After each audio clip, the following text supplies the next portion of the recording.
Hello, welcome. Good evening. It's Wednesday. It's 8 o'clock in London, and I'm Sophie Kirkham. I am very interested, fascinated by birth, and really kind of ready to hear what wonderful Tasha de Cruz has to share with us this evening.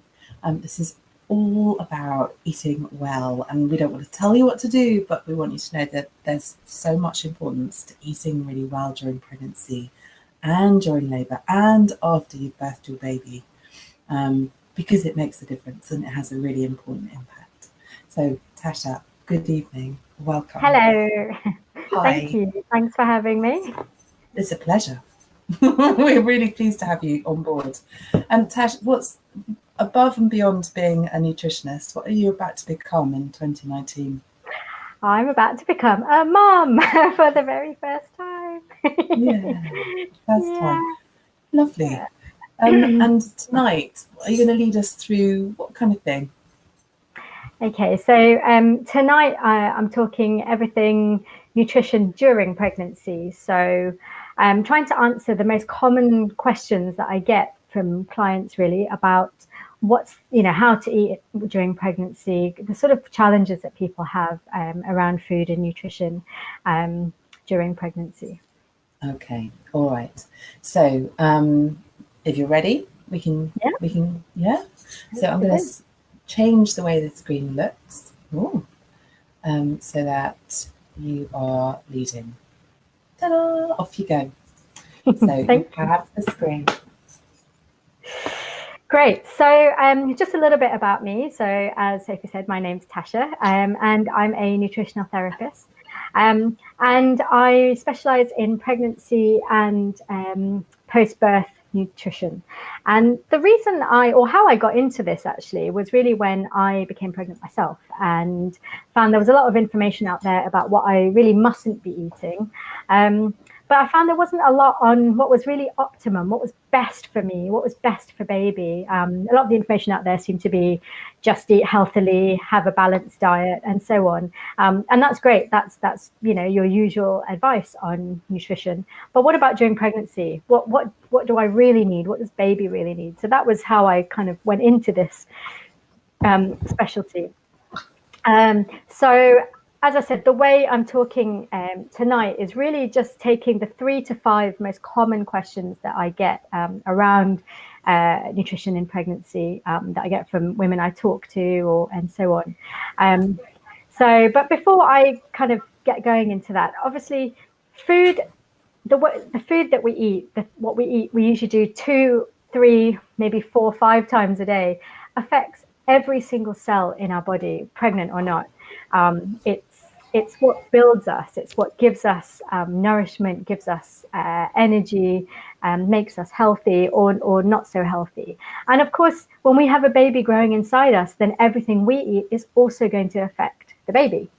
In the first 12 weeks or so, baby's getting most of his nutrients from the yolk sac. And then after that first trimester, he starts getting nutrients through the placenta and oxygen as well. And the health of your placenta really depends on how well you were eating before you fell pregnant and in those 3 weeks kind of running up to the end of the first trimester.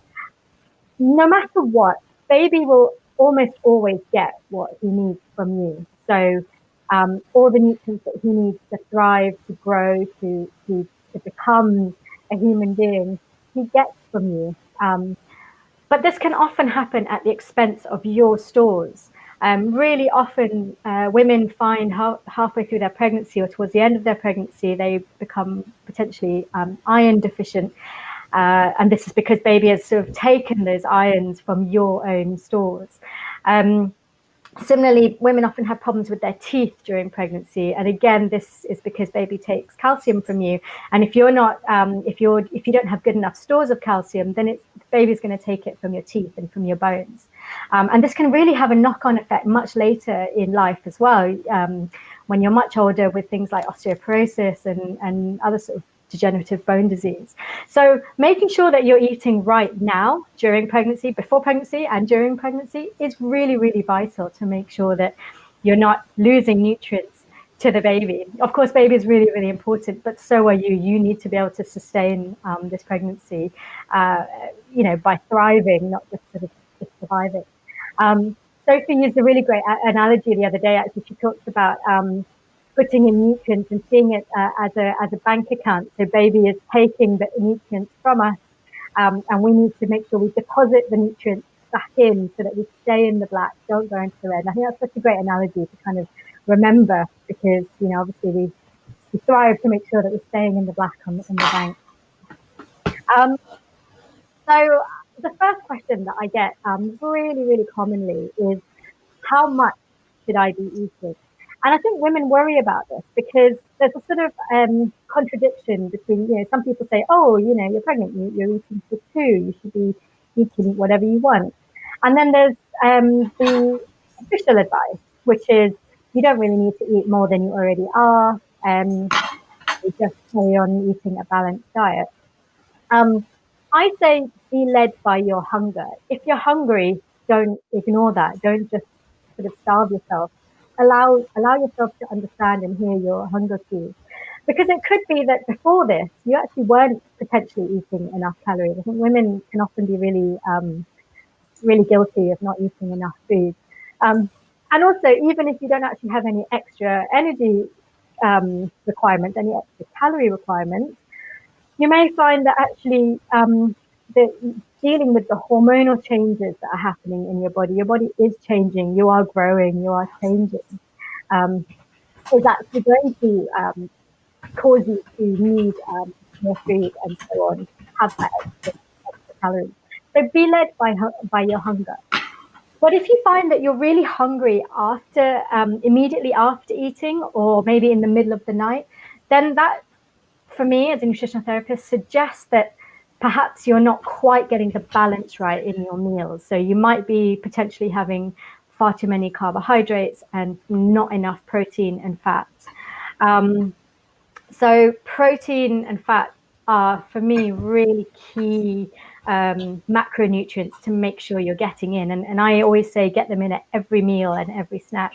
Protein is the building blocks of every cell, every tissue, every muscle in our body. And if we find ourselves sort of not eating enough, then possibly that could have a knock-on effect on baby, but also the hormones that we need to sustain the pregnancy require protein. Enzymes in our digestive system require protein to make sure that we're absorbing our nutrients. Protein is such an integral part of everything in our bodies. So making sure you're eating enough protein is really vital. And fat as well. 60% of your baby's brain is made up of fat. And again, a bit like the nutrients earlier, if you don't have enough fat in your diet, baby will start taking fat from your stores, which ultimately for you is your brain. And this could potentially be the cause of things like, what we call baby brain. So just having difficulty thinking, or getting fatigued really easily and so on, just being a bit vague. The really important fats to take in are what we call omega-3 fats, which we get from fish, especially oily fish. And again, this is something that people are quite nervous about eating too much of, pollutants and heavy metals in oily fish. Now, while these are concerns, fish are so vitally important that you don't limit it. Make sure you're having them kind of twice a week or so is about enough. But yeah, making sure you've got a really good balance of protein and fat is really important, because that is going to help sustain you, keeping you full. These foods are particularly satisfying, so we find that we can keep going for longer when we make sure we have protein and fat. So going back to the original question, how much should I be eating? Be led by hunger, eat your 3 meals, have a little snack if you're a bit hungry. But if you are waking in the middle of the night, or if you're hungry immediately after eating a full meal, then you need to have a look at your balance of fats and protein and carbohydrates. In the third trimester, we do have an extra calorie requirement. That's around about 200 to 400 calories per day. And this can be, you can have it, essentially, you have your normal 3 meals and then add in 2 extra snacks. The only thing is, in the third trimester, our stomach tends to be squashed a little bit. So, we have difficulty digesting, more likely to get heartburn. for example. So you might want to actually look at having 5 small meals rather than the 3 large meals, and so on. So in terms of kind of how much you should be eating, that's a really rough guide. I think it's really important to listen to yourself and don't deny if you're feeling hungry. Don't starve yourself. Have a little something. And if this is something that really resonates with you, if you find that you suffer from hunger quite often, let me know in the comments below. Maybe type hungry in there, and let us know what sort of tips you have on, knowing how much you should eat and how much you kind of look at your food and so on. So a second question that is really tied to that hunger sort of issue is how to get more energy.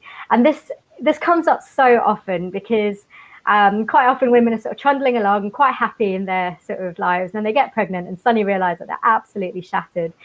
This was me in the first trimester. I was napping twice a day. I was lucky because I work from home, so I can do that. But yeah, that was really significant for me. I was really surprised by that.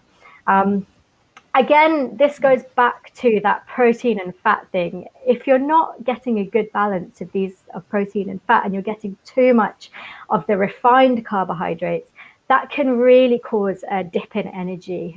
That can be very significant, can be really telling. When we think about carbohydrates, there's 2 types of carbohydrates. There's refined, simple carbohydrates and complex carbohydrates.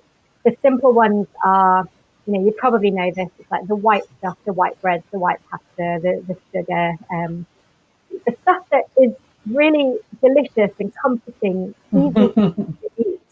The complex carbohydrates are the ones, the whole wheat breads, the whole wheat pasta, also starchy vegetables like sweet potatoes, squashes, carrots, which are so great at this time of year. And these are comforting too. We put them in a stew and mash them up or something, and that's real comfort food as well. But the reason why we favor the complex carbs over the simple ones is because of the way our body deals with them. So with the simple carbohydrates, it essentially just converts them into pure sugar, and that goes into our bloodstream, is taken in by our cells, is a sudden surge of energy, but then equally as sudden a quick dip, a very sudden sort of, I've got nothing, I'm really hungry, I'm really angry, I'm very irritable.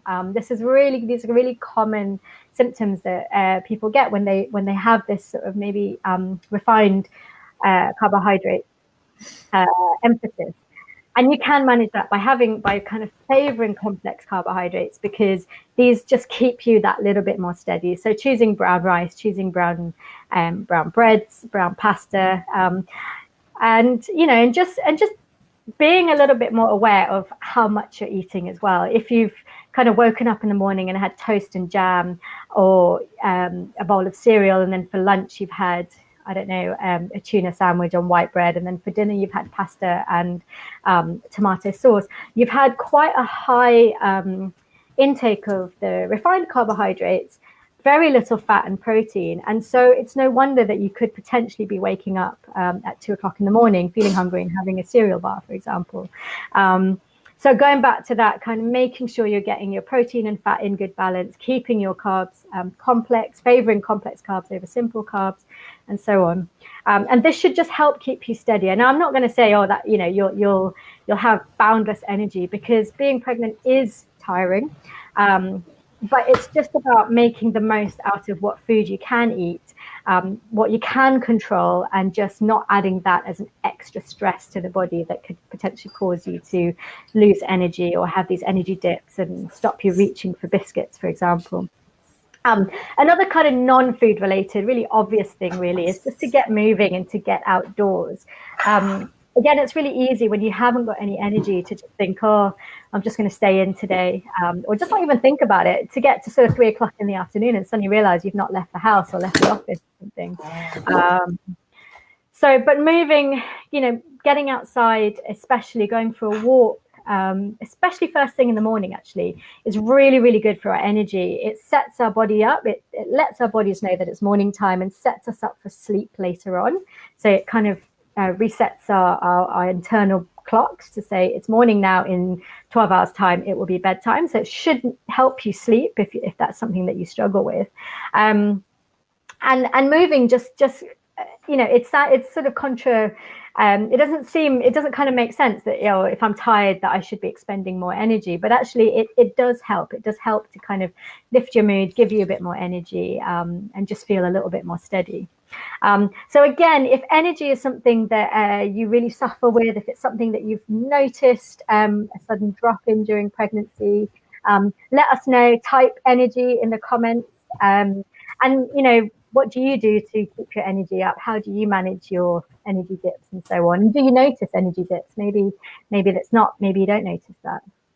So that's the second really common question. And often this leads on to the third one that I'm going to talk about, which is about snacks. How do I snack well in pregnancy? How do I stay healthy even when I'm feeling a bit hungry? I'm going to sound like a broken record because I'm going to say protein and fat again, because it's so vital. If you go away with just one thing tonight, it's protein and fat. Make sure it's in every meal, every snack. Again, when it comes to snacking, we often think of chocolate bars, biscuits, cake, or even something like crackers or something. But again, if you remember that complex versus simple carbohydrates, you're just really looking to not eat too much sugar and just go for the stuff that keeps you steady. So some really good examples of snacks so nut butter is great because it's protein and fat in one compact little thing, and it's just ready there for you to eat. You can get little pouches of it. You can eat it off a spoon from the jar. You could get an apple or a pear, and that's one of my favorite snacks actually, is to dip a slices of pear in almond butter. A really naughty little trick, if you're feeling like you actually do really need a sugar rush, rather than just kind of having a chocolate bar which doesn't have any protein or fat in it, if you add a little bit of protein to your sugar, you just balance things out a bit and slow down your digestion a little bit. And one of my favorite snacks when I've got this kind of, I really want some sugar, is a date stuffed with nut butter and a little sprinkle of sea salt. Oh, it's so delicious. But also other snack ideas, obviously hummus and with crudités like carrot sticks, cucumber sticks, hummus on oat cakes, tahini on some sort of really nice sourdough bread, with a little drizzle of honey if you want, yogurt with a handful of nuts, fruit. One of my favorite actually is a little cup of soup, or a little mug of bone broth if you can take the effort to make a big pot of bone broth once a week or so and keep it in the freezer. This is such an easy way to just get some really quick nutrients into you. And you can, if you bring it up, whether it's the soup or the bone broth, bring it up to a really fast boil, drop an egg into it to just really lightly poach. And then you've got your fat and your protein in there with a really nice warming mug of bone broth with it as well. And I like that. It's like a little hug. So those are some just really basic examples of snacks that could just really help to sustain you, to keep your energy level, and hopefully just stop you reaching for a biscuit or, reaching for cake or whatever. Because the problem with biscuits and cake, especially the shop bought ones, is that they're specifically designed, they're specifically manufactured to just hit that sweet spot of I can't stop at one. It's got the exact right ratio of sugar and fat. The manufacturers know this. They know what tickles you, what ticks your box, and they just get that ratio right so that you just can't resist. You can't just stop at one. You need to have 1, 2, 3, and then before you know it, you've had the whole package. Whereas if you're kind of you're keeping your snacks to sort of high in fat, high in protein, and complex carbohydrates, it's just keeping you steady, and you actually feel full. You feel satisfied after just 1 or 2 or whatever. So again, if snacks are something that the sort of question about snacks, if that's something that you worry about, think about, comment snacks below. Let us know, and let us know if you have any favorite snacks as well, or any questions about snacks. And the final question that I got, actually, I got this the other day when I did a little talk at the pregnancy yoga class, and it made me laugh. Someone said, "How much cake can I get away with?" I loved it. And I love it because it really says a lot about women in general, but also about pregnancy. Women, as women, we see things like cake as this naughty treat, something to feel guilty about, shameful about, and to kind of go, well, how much can I get away with it? To me, cake cake is really important. Cake is delicious. It makes us feel good. It's a really great way to connect with people. My grandmother came round to visit the other day, and she brought me a cake. And it's just such a lovely thing to receive and to eat together. And another woman at the pregnancy yoga class said, yes, cake's important because when you've given birth, often it's, you go and meet up with a friend and it's the only person you've seen for the whole day apart from your baby. And I think that's really, really important to see that socializing is a really important and key priority to have. Whether it involves cake or not, great, if it does. The only thing is, going back to what I was saying before about refined carbohydrates and sugar, just be aware if you're eating cake on a daily basis because it's your excuse to get out and see friends, then maybe that's something that you just want to have another look at and just think, maybe I had it yesterday, maybe I won't have cake today. And think about the quality of the cake that you're eating as well. If you go out to Tesco and buy one of their, I don't know, cakes, sort of little celebration cakes or whatever, that's not going to be a very quality sort of form of cake. If you're much of a baker, you know that cake is made from flour, sugar, eggs, and a raising agent and flavoring. When you buy them in a shop, they tend to have many more ingredients in this because they have to have a shelf life. They have to keep for a long time on the shelf. So, you just want to be aware of, where's my cake coming from? How often am I having it? Am I really enjoying it as well? And you might get a piece of cake just out of habit and actually realize it's not really what I wanted right now. So just be really mindful of those kinds of things. And don't be hard on yourself. Pregnancy is hard. In my first trimester, I ate Marmite on toast every day, and I don't really eat toast. So it's okay. You can definitely make sure that the rest of your diet is really good. If you're really struggling to eat, you can have smoothies or really smooth soups that are easy to digest, but pack in a lot of nutrients into them. And just don't, take it easy. You've got 9 months of this.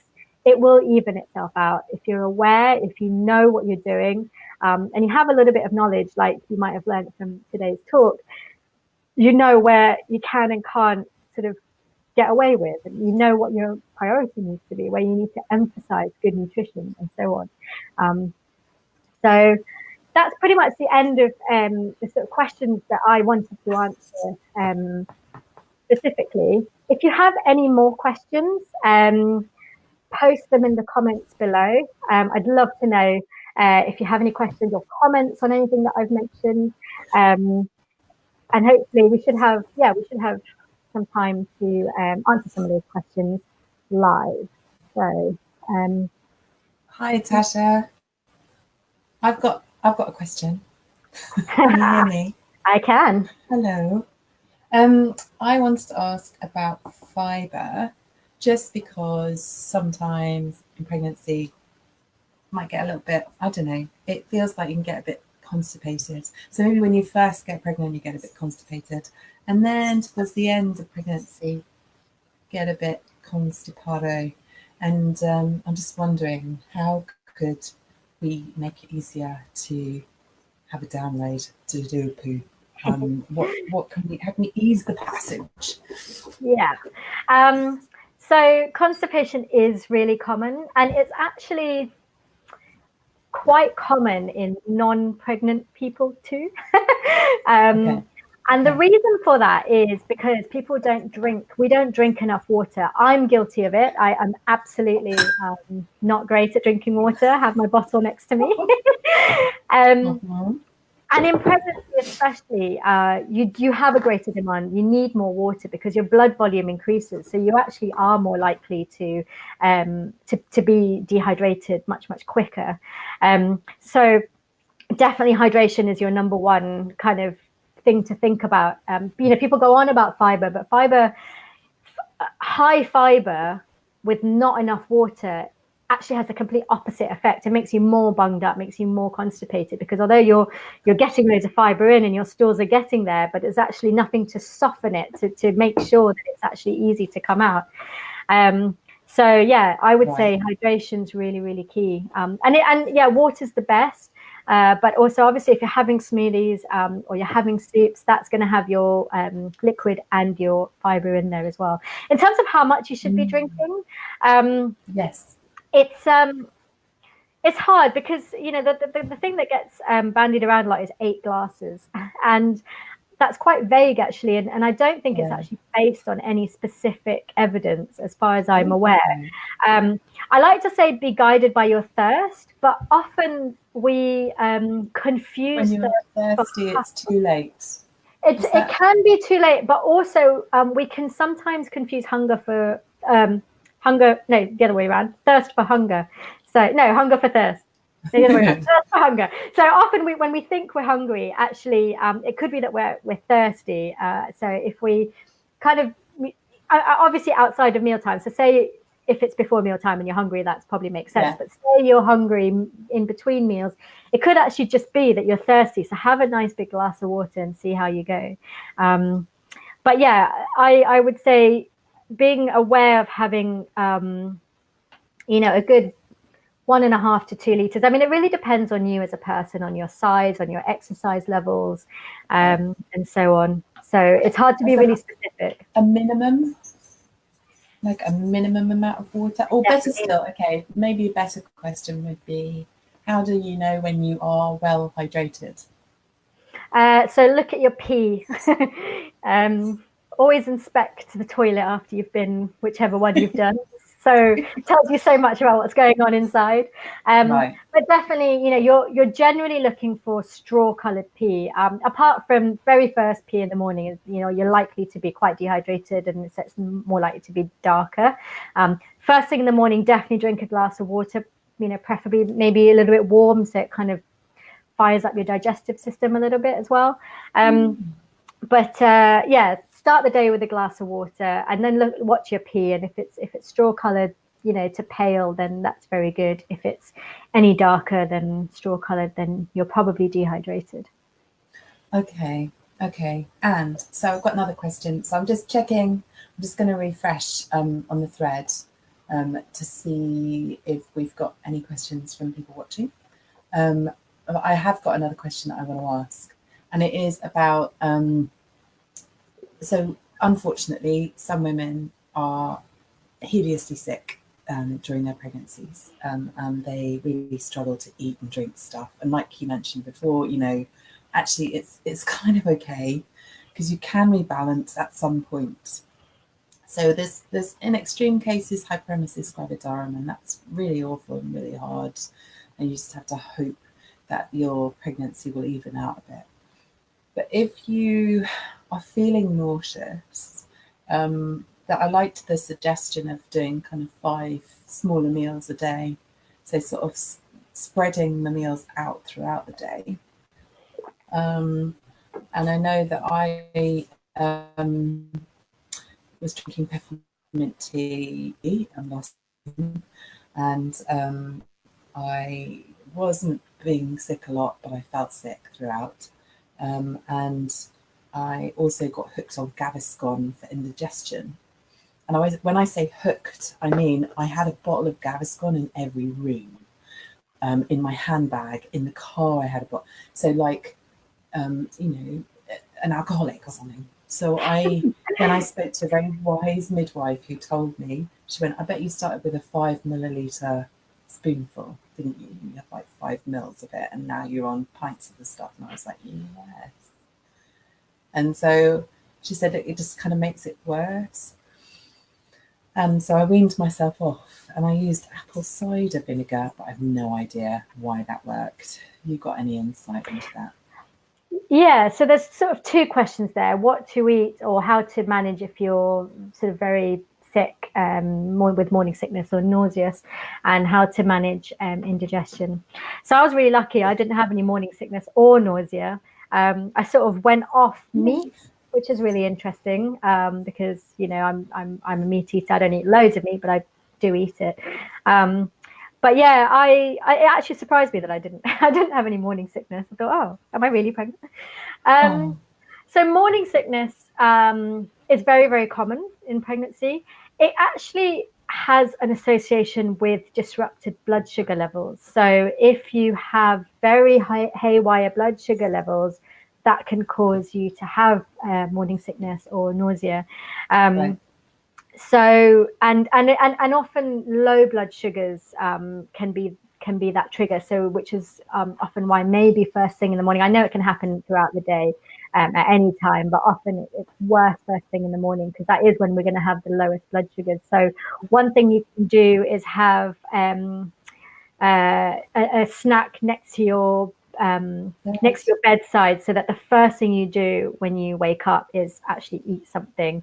And something that's quite good to eat is a ginger biscuit, preferably one that you've made yourself that actually has quite a good amount of ginger in, and maybe not too much sugar in, but a ginger biscuit, because ginger is very good for nausea. It's very settling on the stomach, and sickness and so on. So having a couple of ginger biscuits before you do anything else, before you put your feet on the floor, have something to eat, and something to drink as well.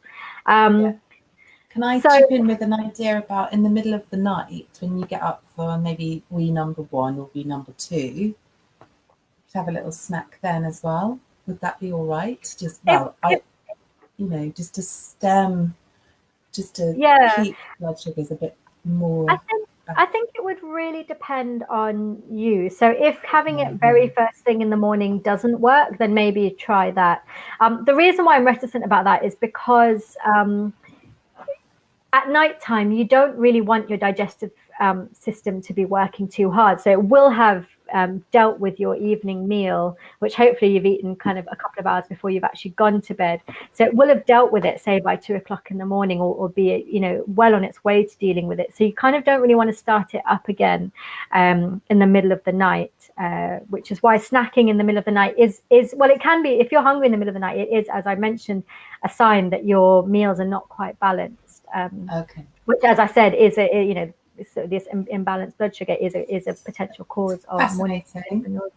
It's really fascinating. I didn't know that my digestive system kind of rested in the night. It kind of finishes its work for the day and goes to sleep until the morning. I don't know. Yeah, and there's evidence as well that it's really interesting. So Chinese medicine, traditional Chinese medicine, has always said that each organ has a time of the day where it's most active. And I can't quite remember, but there's a clock that shows you which organ is active at different times. It's really fascinating.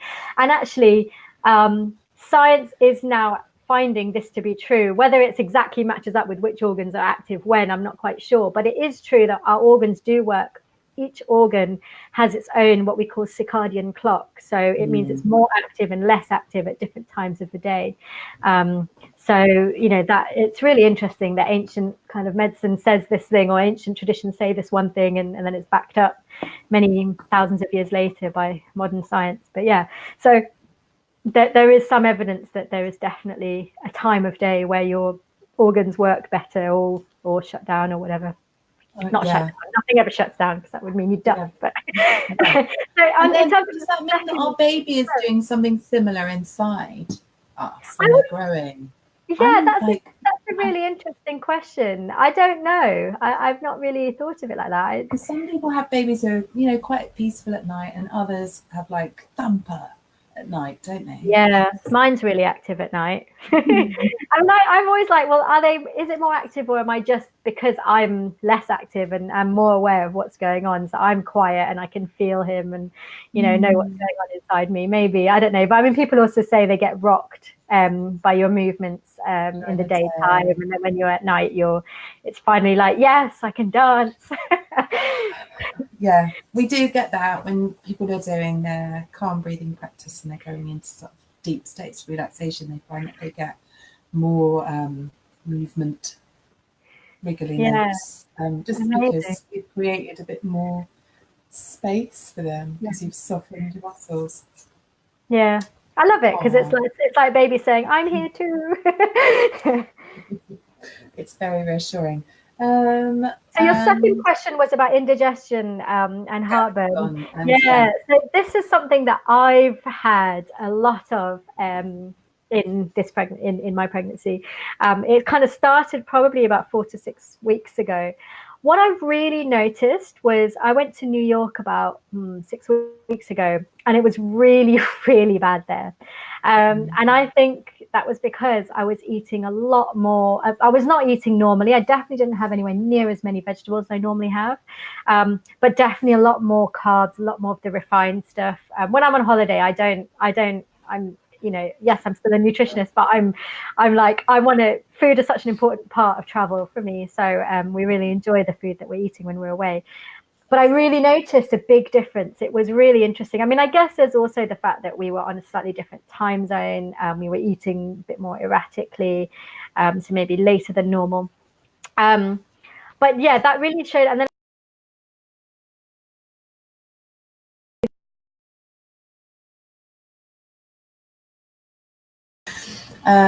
lost you. Yeah. Hello. Hello.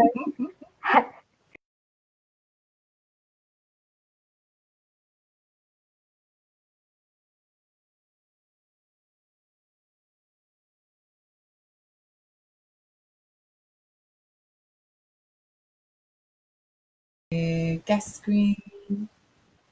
I keep losing you. Okay. Are you there? I'm here. You were telling us about New York, yeah. So when we came back from New York, I decided to go fully vegetarian for a week to sort of as a reset. And immediately I noticed, one, that my digestion just worked better. I was having much better poos to go into a bit of detail.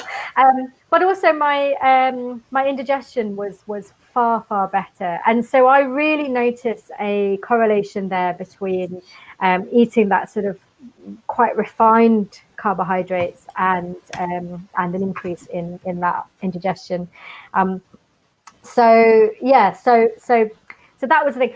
In terms of what you can do, so if you have a teaspoon of apple cider vinegar in a glass of warm water before you eat, and this is so that it sort of primes your digestive system. It starts your stomach to secrete the enzymes it needs and everything it needs to kind of get things moving. And so by priming it, you're then better able to deal with the food that comes in. Your stomach is kind of ready. It's ready before you even start eating. If you have a little glass of apple cider vinegar and warm water. And then if after you've eaten, you have some heartburn, a half a teaspoon of bicarb of soda in water is a more natural way of sort of calming that down. So the way Gaviscon works, it's essentially a bit like when a fireman turns after the fire. It's actually like the advert. It is like a little man just spraying a whole load of foam over you, and that's exactly what it does. It just coats your esophagus with this sort of alkaline material so that the acid that comes up from your stomach just doesn't affect it and doesn't kind of cause that pain. So having something like bicarb of soda, which is alkaline in itself, has a similar sort of action, and it's a little bit more natural. I mean, just like the Gaviscon, don't overdo it, because what you really don't want to do is to dampen down your acid, your stomach acid secretion too often. You want that to happen because that's what helps digest your food. It's generally not because you're producing too much stomach acid. It's generally just to do with a slightly weak sphincter, and quite often it's actually low stomach acid that is causing indigestion and problems and so on. I mean, in pregnancy, it is much more likely to do with the sphincter just because of the hormones that are going around and so on. So there's relaxing hormone that's softening our tissues, our muscle for birth, to make our bodies open and Yes. flex and just be in birth mode and make it easier for our babies to be born. But relaxing doesn't work in your vagina and pelvis. It works on all the muscles in the body. And so, yeah, the valve and your stomach kind of thing, I think is going to not be able to close or hold the stuff in as Exactly. And like you said at the beginning, of sort of being squashed and at a different angle. Nightmare. Yeah. But all manageable and passable. It all passes. Okay. Right, Tasha. You have, I just want to do a call to action. You have got something coming up. Can you tell us about it and tell people which word that you want them to tag in the comments to find out more information? It's strictly limited places. Yes. Your group program. Yes, so I have a group program running. So when I first started to go into pregnancy nutrition, I asked women what information they wanted, assuming that what people wanted support on was nutrition during pregnancy. But actually what I found is most women were like, oh, I don't know what to eat after I've given birth. How do I make sure I'm nourishing myself? How do I make sure I'm producing enough milk? How do I eat food when I have no time? How do I make sure I'm cooking the food I need to? So that was really interesting to me. So what I've decided to do is develop an online group program specifically aimed at post-birth nutrition. So addressing all of those sorts of questions. The common ones really are about breastfeeding, how to eat to support breastfeeding, healing and repair. So again, after we've given birth, that's something that is really important to make sure that we're kind of getting back on top, make sure our immune system's working properly, and so on. It's an online group program and it's run live. So it starts in just about 12 days time. So 26th of November is our kickoff date. It's a very small group. So I'm only taking around about 6 to 8 women. I've already got 4 women signed up. So I've only potentially got 2 to 4 places left. So if you're interested, love to have you join us. And what we'll do is if you put the word nourish in the comments below, and I'll get in touch with you. You'll need to check your message from me, and we'll arrange to have a chat over the phone about the program and just make sure that it's what you'd like to, just to have a chat really, and just answer any questions you might have about it and just introduce it to you a little bit. Because it's such a small group, it is really high touch. That means I'm going to be really supporting each person individually because I really want you to get the most out of this program, really. Because it's the first time I'm running the program, I'm running it as a beta program, which means that the women who are part of the program are going to be sort of sending me feedback and helping me develop the program and just create something that is just a really amazing resource for people. And so in exchange for that, I'm dropping the price to £99. So, it's a really affordable program, and it's just going to really give you the confidence that you need to approach your post-birth nutrition. Just know that you're eating the best that you can. And it's although it's open to pregnant women and people who've already given birth, I think doing it during pregnancy is really great because you can start practicing batch cooking and meal planning and so on, and just get what you need in place, fill your freezer, get your network kind of galvanized and so on. So it's open to all, pregnant or recently given birth, but definitely great if you're still pregnant. So so the word is nourish. Put nourish in the comments below. I'll also put my email address so you can just email me directly as well if you'd rather do it like that. So I'd love to hear from you. Brilliant. And another date for the diary is 2 dates. 2 dates for the diary. So next Thursday. Next Thursday and the and it's asking me about every podcast. I'm not going to touch anything. Gosh, I don't know. I think we're still running. I can still see it. Check. Okay, that's good. So next Thursday is part 2 of 3, and it will be about, yes, nourishing your bump, nourishing yourself. And Tasha and I are going to do information sharing with you about what to eat for labour, for birth, and just after. So it's really important.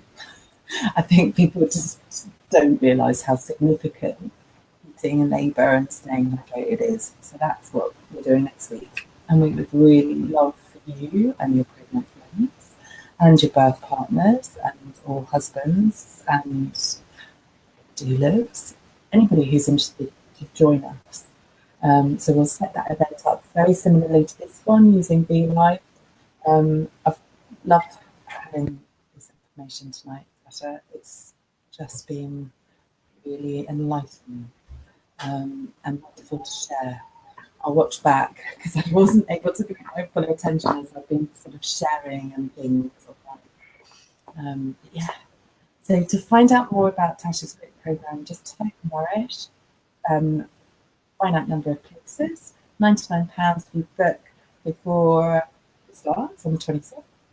And that's for those of you who are still expecting babies. Is there anything you wanted to add about next Thursday evening's session? No, I'm really looking forward to it actually, because I look at nutrition during birth very much from the nutrients. What nutrients do we need? And it was really interesting when we had a chat about it during our hypnobirthing session, and it was a very different way of thinking about it. So I'm actually really looking forward to having that chat next week. It's going to be a bit more informal, isn't it? It's going to be a bit more of a chat rather than me just teaching. Sharing. Yeah. So yeah, it'll be great. I'm looking forward to it. Good. Okay. Well done. Thank you so much for your time. And we'll see you. Thank you very much for having me. Pleasure. Bye. Bye.